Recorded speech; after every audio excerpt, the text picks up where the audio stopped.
Bismillahirrahmanirrahim. Assalamualaikum warahmatullahi wabarakatuh. Perkenalkan, nama saya Muhammad Yogi Saputra dari kelas G NPM 1921020396. Di sini saya akan mempresentasikan atau menjelaskan yaitu tentang Al-Quran.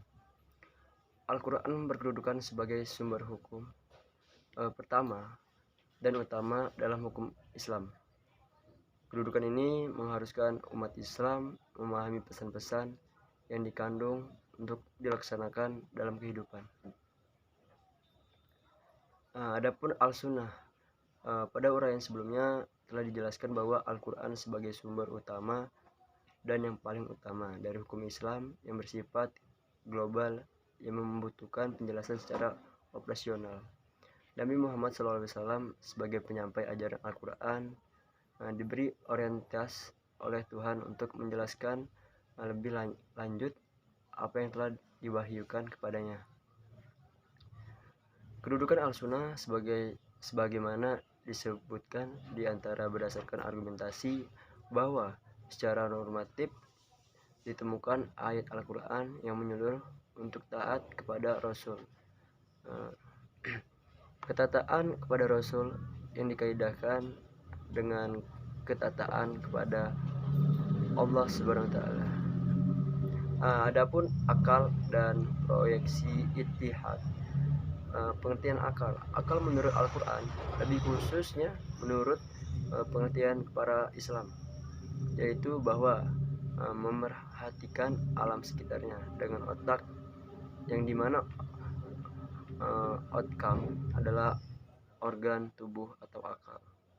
Artinya akal itu sendiri terdapat di dalam otak seseorang yang digunakan berpikir, dan berdasarkan pemikiran itu maka lahirnya suatu ide atau gagasan mengenai suatu masalah yang dipikirkan, sebagaimana telah kita ketahui bahwa Allah SWT menciptakan manusia berbeda-beda berdasarkan akalnya dengan makhluk hidup lainnya. Berdasarkan perspektif Islam, peran akal dibagi menjadi dua, yaitu memahami nilai-nilai ajaran agama, dan yang kedua itu adalah akal bertugas memilih dan menyeleksi doktrin agama. Akal dan proyeksi ittihad. Proyeksi ittihad menurut bahasa berarti usaha yang keras dan bersungguh-sungguh, sedangkan pengertian dari segi istilah ittihad adalah berusaha menetapkan hukum terhadap masalah yang belum ada ketetapan hukumnya di dalam Al-Quran dan hadis, yang dilakukan dengan secara cermat dan pikiran yang murni, serta berpedoman pada aturan penetapan hukum yang benar. Orang-orang yang berijtihad disebut mujtahid.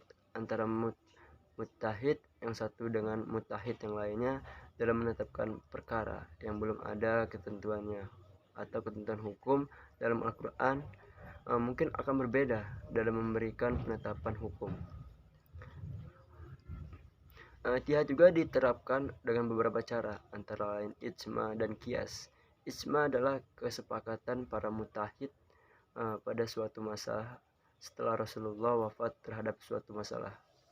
Sedangkan qiyas adalah menetapkan hukum dengan cara menghubungkan suatu perkara yang sudah ada kepada hukumannya terhadap masalah lain. Mungkin itu saja yang dapat saya sampaikan. Bila ada kata yang salah, saya mohon maaf. Pada Allah saya mohon ampun. Saya akhiri. Wassalamualaikum warahmatullahi wabarakatuh.